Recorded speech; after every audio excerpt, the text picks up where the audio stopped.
It astonished me how long the drug took to act. This, in fact, marked the extent of her weakness. The time seemed endless until sleep began to flicker in her eyelids. At last, however, the narcotic began to manifest its potency, and she fell into a deep sleep. When the professor was satisfied, he called Arthur into the room and bade him strip off his coat. Then he added, "You may take that one little kiss whilst I bring over the table." Friend John helped me, so neither of us looked whilst he bent over her. Van Helsing, turning to me, said, "He is so young and strong, and of blood so pure that we need not defibrillate it."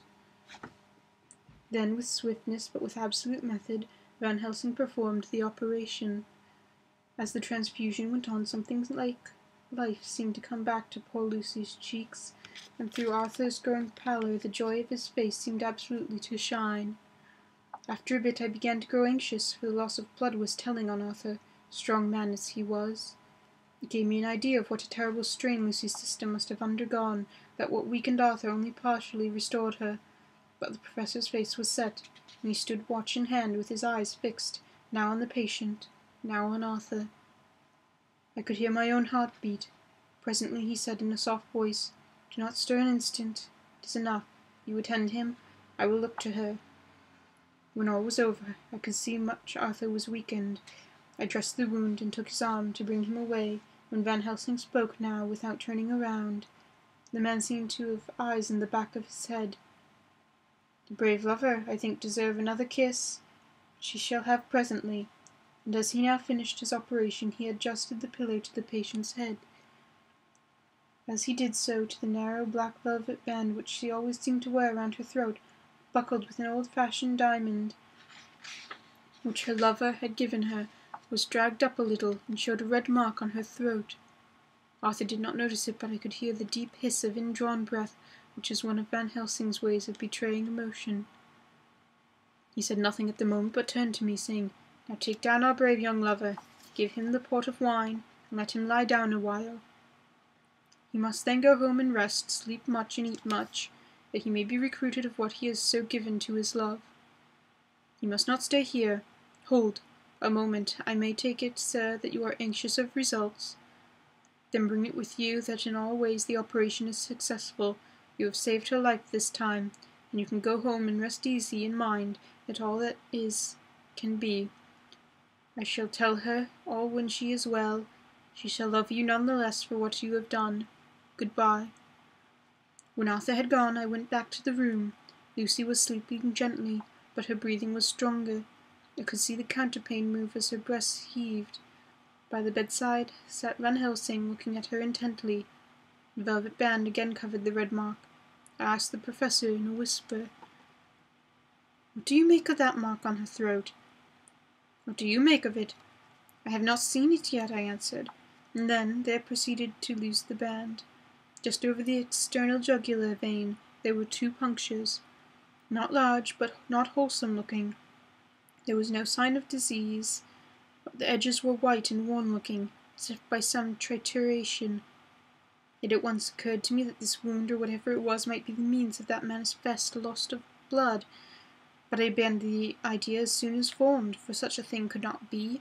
The whole bed would have been drenched to scarlet with the blood, which the girl must have lost to leave such a pallor as she had before the transfusion. "Well," said Van Helsing. "Well," I said, "I can make nothing of it." The professor stood up. "I must go back to Amsterdam tonight," he said. "There are books and things there that I want.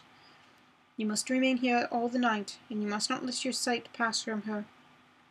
"Shall I have a nurse?" I asked. "We are the best nurses, you and I. You keep watch all night, see that she is well fed, and that nothing disturbs her. You must not sleep all the night. Later on we can sleep, you and I.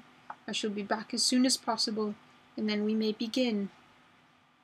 "May begin," I said. "What on earth do you mean?" "We shall see," he answered as he hurried out. He came back a moment later and put his head inside the door and said, with warning finger held up, "Remember, she is your charge. If you leave her, the harm befall. You shall not sleep easy hereafter." Dr. Seward's diary continued, 8th of September. I sat up all with Lucy. The opiate worked itself down towards the dusk, and she waked naturally. She looked different, being from what she was before the operation. Her spirits were good, and she was full of happy vivacity, but I could see evidences of the absolute prostration which she had undergone.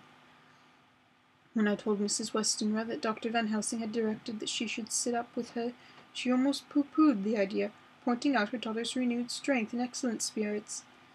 I was firm, however, and made preparations for my long vigil. When her maid prepared her for the night, I came in. She did not in any way make objection, but looked at me gratefully whenever I caught her eye. After a long spell she seemed sinking off to sleep, but with an effort seemed to pull herself together and shook it off. This was repeated several times, with greater effort and with shorter pauses as the time moved on. It was apparent that she did not want to sleep. I tackled the subject at once. "You do not want to sleep?" "No, I am afraid." "Afraid to go to sleep? Why so? It is the boon we all crave for." "Ah, not if you were like me. If sleep to you was a presage of horror." "Presage of horror? What on earth do you mean?" "I don't know. Oh, I don't know. And that is what is so terrible. All this weakness comes to me in sleep, until I dread the very thought. But, my dear girl, you must sleep tonight.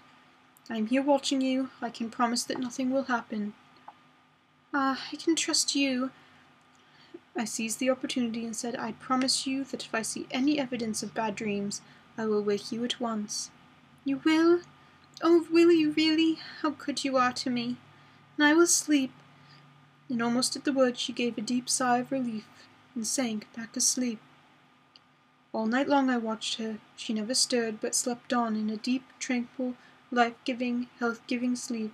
Her lips were slightly parted, and her breast rose and fell with the regularity of a pendulum. There was a smile on her face, and it was evident that no bad dreams had come to disturb her peace of mind. In the early morning her maid came, and I left her in the care, and took myself back home, for I was anxious about many things. I sent a short while to Van Helsing and to Arthur, telling them of the excellent result of the operation. My own work, with its manifold arrears, took me all day to clear off. It was dark when I was able to inquire about my zoophagous patient. The report was good. He had been quiet. For the past day and night, a telegram came from Van Helsing in Amsterdam whilst I was at dinner, suggesting that I should be at Hillingham tonight, as it might be well to be at hand, stating that he was leaving by the night mail and would join me early in the morning. 9th of September. I was pretty tired and worn out when I got to Hillingham. For 2 nights I'd already had a wink of sleep, and my brain was beginning to feel that numbness which marks cerebral exhaustion. Lucy was up and in cheerful spirits.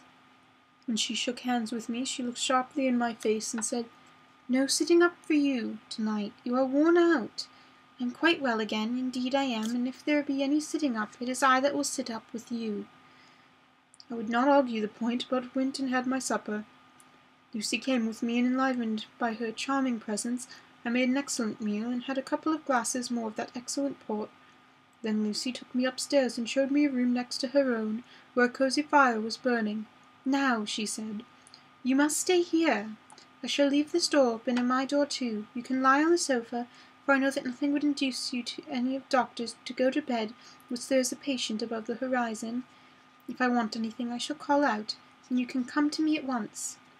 I could not but acquiesce, for I was dog-tired, and could not have been sat up had I tried, so on her renewing her promise to call me if she should want anything, I lay on the sofa and forgot all about everything. Lucy Westenra's Diary, 9th of September. I feel so happy tonight. I've been so miserably weak that to be able to think and move about is like feeling sunshine after a long spell of east wind out of a steel sky. Somehow Arthur feels very, very close to me. I seem to feel his presence warm about me. I suppose it is that sickness and weakness are selfish things, and turn our inner eyes in sympathy on ourselves. Midst health and strength give love reign, and in thought and feeling he can wander where he wills. I know where my thoughts are. If Arthur only knew. My dear, your ears must tingle as you sleep, as mine do waking. Oh, the blissful rest of last night! How I slept with that dear, good Dr. Seward watching me, and tonight I shall not fear to sleep, since he is close at hand and within call. Thank everyone for being so good to me. Thank God. Good night, Arthur.